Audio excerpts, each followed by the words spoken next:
அங்குசம் நேயர்களுக்கு வணக்கம்.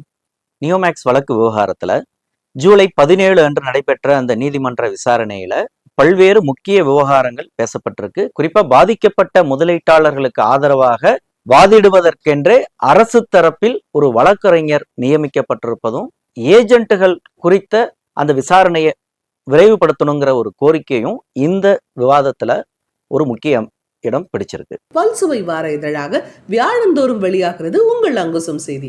ஆண்டு சந்தா வெறும் 500 மட்டும்தான். 9488842025 எண்ணுக்கு ஜிபே, போன்பே மூலமாகவோ சந்தா செலுத்தலாம். முதல் விஷயம், கடந்த 2 சுற்று ஏலம் நிறைவடைந்த நிலையில கடந்த ஜூலை 10 நிலவரப்படி இந்த ஏலத்தை முன்னின்று நடத்தின எம்எஸ்டிசி நிறுவனத்துக்கு 3478 பேர் இன்னும் பணம் கட்டல. அதாவது அந்த சக்சஸ்ஃபுல் பிட்டராக அந்த இடங்களை தேர்வு செய்தவர்கள் அந்த நிறுவனத்துக்கு கட்ட வேண்டிய 7000 பிளஸ் ஜிஎஸ்டி தொகையை கட்டாம இருந்தாங்க. அதற்கு நீதியரசர் ஏற்கனவே ஒரு 10 நாள் அவகாசம் வழங்கி இருந்தாரு. அதன் அடிப்படையில இந்த ஜூலை 17 வரைக்கும் இன்னமும் ஒரு 1700 சொச்சம் பேர் கட்டாம இருக்கிறாங்க. அவர்களுக்கு மீண்டும் நினைவூட்டல் அப்படிங்கிறது கொடுக்கப்பட்டிருக்கு. இந்த ஏலத்தை எடுத்தவங்கள்ல சில காரணங்களை குறிப்பிட்டு இந்த ஏலத்தை ரத்து பண்ணணும் அப்படிங்கிற கோரிக்கைகளோட சில மெமோக்கள் கொண்டு வரப்பட்டது. அதை பரிசீலிச்சு அதுல இருக்கக்கூடிய நியாயத்தை உணர்ந்து அந்த ஏல நடவடிக்கையை நீதியரசர் பரத சக்கரவர்த்தி ரத்து பண்ணியிருக்கிறாரு. குறிப்பா அடுத்த சுற்று நடக்கக்கூடிய இந்த ஏல நடைமுறையில கண்டிப்பாக பாதிக்கப்பட்ட முதலீட்டாளர் எந்த இடத்தை ஏலம் எடுக்க விரும்புறாரோ அந்த இடத்தை நேரில் சென்று ஆய்வு செய்து அது காலி இடமாகத்தான் இருக்குதா, அதுல கிணறு இருக்குதா, பாதை இருக்குதா, இது போன்ற விவகாரங்களை எல்லாம் முன்கூட்டி அவங்க சரி பார்த்துட்டு தான் ஏலம் எடுக்கணும். ஏலம் எடுத்ததுக்கு அப்புறம் பிளாட்டுக்குள்ளார கிணறு இருக்குது, அது இருக்குது அப்படிங்கிற காரணங்களை சொல்லி ஏலத்தை ரத்து பண்றதை நான் அனுமதிக்க மாட்டேங்கிறத கராரா சொல்லி இருக்கிறாரு. அடுத்தது, இந்த எம்எஸ்டிசிக்கு ஏன் இன்னும் 1700 பேர் பணம் கட்டாம இருக்கிறாங்க அப்படிங்கிற குறித்த அந்த கேள்வி வந்த பொழுது தேனி மாவட்ட நியோமேக்ஸ் பாதிக்கப்பட்ட முதலீட்டாளர்கள் சங்கத்தின் சார்பில் இருந்து ஒரு கோரிக்கை முன்வைக்கப்பட்டது. பாதிக்கப்பட்ட முதலீட்டாளர்கள் பலரும் கிராமப்புற பின்னணியை சேர்ந்தவர்களா இருக்கிறாங்க. அவங்கள பட்டன் போன் தான் வச்சிருக்காங்க. அவங்கள பணம் அனுப்புறதுக்கு வசதி இல்ல, வாய்ப்பு இல்லை அப்படிங்கிற ஒரு காரணத்தை சொல்லி அவர்கள் டிடி எடுத்து அனுப்புவதற்கான ஒரு வாய்ப்பை நீதிமன்றம் வழங்கி இருக்கு. அடுத்தது, இந்த ஏலம் எடுத்தவங்க இன்னும் தொகை கட்டாம இருப்பதற்கு இன்னும் முக்கியமான காரணம், இந்த ஏல நடவடிக்கையை பத்தி அவங்களுக்கு தெரியல. இதுல சில சங்கங்களை சேர்ந்தவர்கள் அந்த பாதிக்கப்பட்ட முதலீட்டாளர்களிடமிருந்து யூசர் நேம், பாஸ்வேர்டை வாங்கிக்கிட்டு அல்லது அவர்களே ரெஜிஸ்ட்ரேஷன் செய்து கொடுத்து அவர்களுக்காக இவர்கள் ஏலத்தை எடுத்து கொடுத்தாங்க அப்படின்னு சில விவகாரங்களை சொல்றாங்க. இது ஒரு உதவி அப்படிங்கிற அடிப்படையில செய்ததை நாம் இந்த இடத்துல குறையா சொல்வதற்கு இல்ல. மாறாக சில நேர்வுகள், சில நபர்களுக்கு இது ஒரு எதிர்மறை அனுபவத்தை கொடுத்திருக்குது. அதாவது அவங்களுடைய அந்த பாண்டு மதிப்பை விட பல மடங்கு கூடுதலாக ஏலம் எடுக்கப்பட்டிருக்கு. அந்த நிலத்தினுடைய மதிப்பு உயர்த்தப்பட்டு ஏலம் எடுக்கப்பட்டிருக்கு. இதற்கு அவர்கள் உடன்பாடே கிடையாது. தெரியாதனமா இதுல மாட்டிக்கிட்டோம், இந்த காசை நான் கட்ட போறது இல்லை, இந்த இடத்த நான் ரீட்டைன் பண்ண போறது இல்லைங்கிற மாதிரி அவர்கள் புலம்பிட்டு இருக்கிறாங்க. காரணம் என்னன்னா, அதுல இந்த ஆட்டோ பீட் அப்படிங்கிற ஒரு ஆப்ஷனை செலக்ட் பண்ணி அது பாட்டுல அந்த இடத்தினுடைய மதிப்பை உயர்த்தி எடுக்க வச்சுட்டாங்க அப்படிங்கிற ஒரு குற்றச்சாட்டு பரவலா இருக்கு. அப்ப இந்த இடம் இங்க சரி செய்ய வேண்டிய ஒரு இடமா இருக்கு. ஒண்ணு, ஒரு நபருக்காக அவருடைய முழுமையான ஒப்புதல் இல்லாம ஒரு 3ஆம் தரப்பினர் இந்த ஏலத்துல அவர்களுக்காக இவர்கள் பங்கேற்று ஒரு இடத்தை தேர்வு செய்து கொடுக்கறதுங்கிறது எந்த விதத்தில் அது சரியானதாக இருக்கும் அப்படிங்கிறது ஒரு கேள்வி.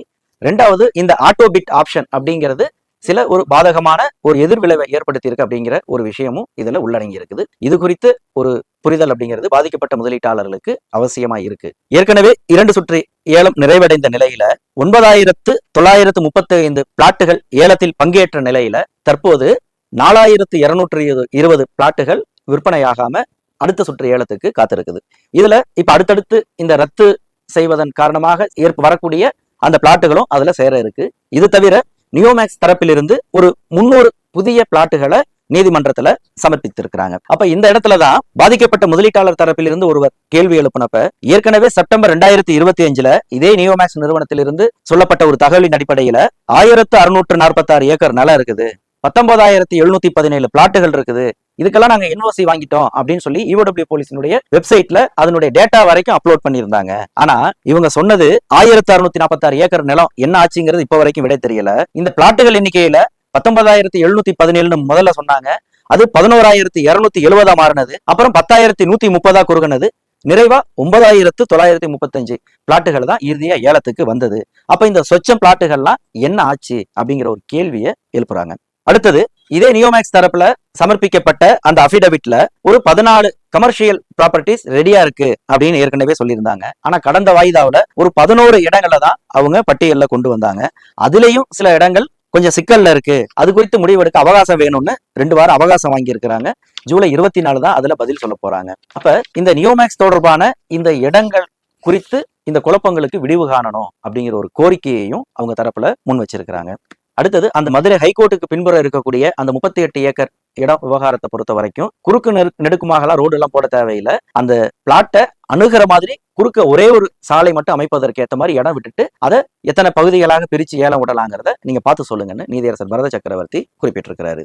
ஏற்கனவே நடைமுறையில 22 மற்றும் 23 ஜூலைல ஒரு 4 ப்ராப்பர்ட்டி, அதாவது commercial property, Kodai road drive in hotel, catering institute, Courtallam resorts, அப்புறம் ஃபேபர் பிளாக் ஃபேக்டரி, இந்த 4 கமர்ஷியல் ப்ராப்பர்ட்டியும் 22 மற்றும் 23/7 ஏலம் வரக்கூடிய இந்த பின்னணியில ஏற்கனவே நியோமேக்ஸ் நிறுவனம் அவகாசம் கேட்டிருந்ததன் அடிப்படையில 24 ஜூலை அன்றைய தேதியில தான் அடுத்த சுற்று எந்தெந்த இடங்கள் ஏலத்துக்கு வருதுங்கிற விவரங்கள் வெளியாக வாய்ப்பு இருக்கு.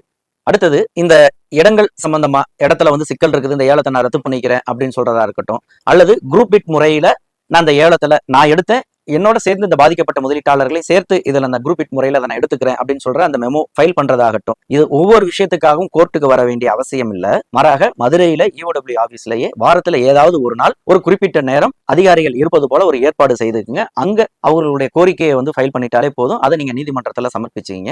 பாதிக்கப்பட்ட முதலீட்டாளர்களுக்கு அலைச்சல் வேணாங்கிற ஒரு நோக்கத்திலிருந்து இப்படி ஒரு ஏற்பாட்டை நீதியரசர் பரத சக்கரவர்த்தி ஒரு ஆலோசனையா வழங்கியிருக்கிறாரு. அடுத்தது பாதிக்கப்பட்ட முதலீட்டாளர் தரப்பிலிருந்து மானாமதுரை பாதிக்கப்பட்ட முதலீட்டாளர்கள் சங்கத்தின் சார்பில் ஆஜராகி இருந்த கணேஷ் ஆதித் அப்படிங்கிறவரு, ஒவ்வொரு முறையும் பார்ட்டியின் பெர்சனா நாங்க தோன்றி சில கருத்துக்களை முன்வைக்கிறோம், எங்களுடைய கருத்துக்களை கொஞ்சம் திறம்பட முன் வைக்கிறதுக்கு ஒரு வழக்குரைஞர் அப்படிங்கிற ஒரு வசதி இருந்ததுன்னா சரியா இருக்கும் அப்படிங்கிற கோரிக்கையை வைத்திருந்தாரு. அதை நீதியரசர் பரத சக்கரவர்த்தி ஏற்றுக்கொண்டு இலவச சட்ட ஆலோசனை மையத்திலிருந்து ஒரு தகுதி வாய்ந்த ஒரு வழக்குரைஞரை பாதிக்கப்பட்ட முதலீட்டாளர்கள் தரப்பில் ஆஜராவதற்காக அவர்களுடைய கருத்தை அங்க ஒரு தொகுப்பா முன்வைப்பதற்காக ஒரு ஏற்பாட்டை நீதியரசர் பரத சக்கரவர்த்தி முன்னெடுத்திருக்கிறாரு. இது பாதிக்கப்பட்ட முதலீட்டாளர்களுக்கு ஒரு பாசிட்டிவான ஒரு விஷயமா இருக்குது. யார் ஒருத்தவங்களும் பார்ட்டியின் பர்சனா போய் அப்பியர் ஆகணுங்கிற அவசியம் இல்லை, அல்லது தனிப்பட்ட முறையில காசு செலவு பண்ணி தங்களுடைய கருத்தை ஒரு வக்கீல வச்சு அங்க வாதாடணுங்கிற அவசியம் இல்லை. அரசு தரப்புல நியமித்திருக்கக்கூடிய அந்த வழக்குரைஞர்களுடைய உதவியை நாடி எந்த ஒரு தனிப்பட்ட முதலீட்டாளர்களுடைய அந்த தனிப்பட்ட கருத்தும் நீதிமன்றத்தினுடைய கவனத்திற்கு செல்வதற்கான ஒரு வாய்ப்பை இந்த விவாதத்துல ஏற்படுத்தி கொடுத்திருக்கிறாங்க. அடுத்த கோரிக்கை, இந்த குரூப் பிட் முறையில ஏலத்துல பங்கேற்கிறவங்களோட அந்த டீட்டெயில்ஸை நீதிமன்றம் கண்காணிக்கணும் அப்படிங்கிற ஒரு கோரிக்கை முக்கியமா எழுந்திருக்குது. ஏன் அப்படின்னு சொன்னா ஏஜென்ட்டுகள் இதுல பின்புலமா இருக்கிறாங்க அப்படிங்கிற ஒரு குற்றச்சாட்டு முன்னெழுந்திருக்குது. அதாவது தற்போது புகார்கள்லயே ஒரே நம்பர்ல ஒரு 700 லட்சம் புகார்கள் பதிவானது எப்படி அப்படிங்கிற ஒரு கேள்வி ஏற்கனவே விடை காண வேண்டிய ஒரு விவகாரமா நீடிச்சிட்டு இருக்கிற இந்த பின்புலத்துலதான் இந்த புகார்தாரர்கள்ல சுமார் 12,236 ஏஜென்ட்டுகள் உள்ள இருக்கிறாங்க அப்படின்னு ஒரு குற்றச்சாட்டை தேனி மாவட்ட நியோமேக்ஸ் முதலீட்டாளர் பாதுகாப்பு சங்கத்தினுடைய மணிகண்டன் முன்வைக்கிறாரு. சுமார் ஒரு 4,000 கோடி ரூபாய் அளவுக்கு இவர்களுடைய அந்த புகாரினுடைய மதிப்பு இருக்கும் அப்படிங்கிற ஒரு குற்றச்சாட்டையும் அவர் முன்வைத்தாரு. குறிப்பா அந்த நீதிமன்ற விசாரணையிலேயே அவர் ஒரு விஷயத்தை குறிப்பிட்டாரு. ஒரே ஒரு நபர் 23 கோடியே 65 லட்சம் ரூபாய்க்கு புகார் கொடுத்திருக்காரு. அதற்கு EOW போலீசாரும் CSR போட்டு கொடுத்திருக்கிறாங்க.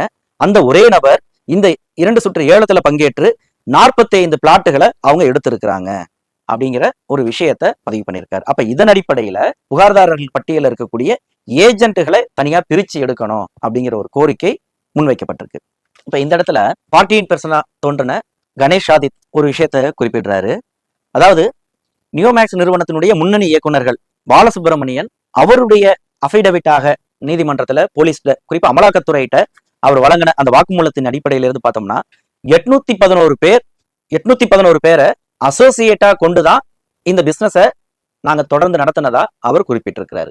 அப்ப அந்த 811 பேரும் அவர்களுடைய பிசினஸ் பார்ட்னர்ஸ். அதாவது நியோமேக்ஸ் வழக்குல EOW போலீசார் அக்யூஸ்டா கொண்டு வந்திருக்கக்கூடிய அந்த 125 சொச்ச நபர்கள் இல்லாம இந்த 811 பேர் இருக்கிறாங்க. அவர்கள் எல்லாமே அசோசியேட்ஸா இருக்கிறாங்க. அப்ப இவர்கள் இந்த புகார்தாரர் பட்டியல்ல இடம்பெற்றிருக்கிறாங்களா அப்படிங்கிறத கண்காணிக்கணும். அடுத்தது இந்த 811 பேருடைய சொத்துக்களை அடையாளம் கண்டு புதிய ஏலத்துக்கு கொண்டு வந்தாலே பாதிக்கப்பட்ட முதலீட்டாளர்களுக்கு ஒரு நல்ல தீர்வை கொடுக்க முடியும் அப்படிங்கிற ஒரு கருத்தையும் அவர் வலியுறுத்துறாரு. நிறைவா இது ரொம்ப காலமா இழுத்துட்டு இருக்கக்கூடிய ஒரு விவகாரமா இருக்கக்கூடியது இந்த புகார்கள்ல அன்கன்ஃபார்ம்டு லிஸ்ட்ல வைக்கப்பட்டிருக்க விவகாரம். 65,457 புகார்கள்ல 18,215 அன்கன்ஃபார்ம்டு பாண்ட்ஸ் வந்து இன்னும் இருக்கு. அப்ப இத சைமல்டேனியஸா சரிபார்த்தாதான் அடுத்தது தீர்வு திட்டத்துக்கு நகர முடியும் அப்படிங்கிற விதத்துல அதை ஏற்கனவே பார்க்க சொல்லியிருந்தாங்க. ஆனா அது இன்னும் வெற்றிகரமா நடக்கல. அப்ப இந்த நிலையில தான் நீதியரசர் பரத சக்கரவர்த்தி அந்தந்த மாவட்டத்திலேயே முகாம்களை நீங்க நடத்துங்க. உதாரணத்துக்கு கன்னியாகுமரியில ஒரு 1000 பேர் புகார்தாரர்கள் இருக்காங்கன்னா அவங்கள நீங்க அலைய விடாதீங்க. அங்க போய் ஒரு மண்டபத்துல ஒரு இடத்த பிடிச்சி அவங்கள எல்லாத்தையும் பாண்ட் எல்லாத்தையும் எடுத்துட்டு வர சொல்லி அந்த மண்டபத்திலே வச்சு சரி பார்த்து அங்கேயே கன்ஃபார்ம் பண்ணிருங்க அப்படிங்கிற ஒரு மாவட்ட வாரியா புகார்தாரர்கள் எங்க அதிகம் இருக்கிறாங்களோ அவங்க வந்துட்டு போற மாதிரியான இடங்களை தேர்வு செய்து இப்படி முகாம் அமைத்தாவது இந்த அன்கன்ஃபார்ம்டு பாண்டு விவகாரத்துல ஒரு முடிவுக்கு வாங்குங்கிற ஒரு ஆலோசனையை வழங்கி இருக்கிறாரு. அப்ப இதன் அடிப்படையில இது வழக்கம் போல வாரந்தோறும் வெள்ளிக்கிழமைகள் இந்த நீதிமன்ற விசாரணை நடைபெற்று வரக்கூடிய நிலையில 10 மணி முதலாக அடுத்த வாரம் முதல் 10 to 10:30 நடக்கும் அப்படின்னு அறிவிச்சிருக்கிறாரு. 24ஆம் தேதி ஏற்கனவே நியோமேக்ஸ் தரப்புல 2 வாரம் அவகாசம் கேட்டிருந்தது நிறைவுக்கு வருது. அப்ப அடுத்த கட்ட ஏலத்துக்கு அந்த கமர்ஷியல் பிளாட்டுகள் எந்தெந்த இடங்கள் வருது அப்படிங்கிறதும் அந்த 24ஆம் தேதி நடக்கக்கூடிய அந்த நீதிமன்ற விசாரணையில தான் தெரிய வரும். அன்றைய தேதியில் என்ன நடக்குதுங்கிறத தொடர்ந்து பேசுவோம். நன்றி. எக்ஸல் குரூப்ஸ் மாறு மாற்று மக்களுக்கான நேர்மையான சமூக பணி என்றும் தொடரும். Excel groups Muruganandam.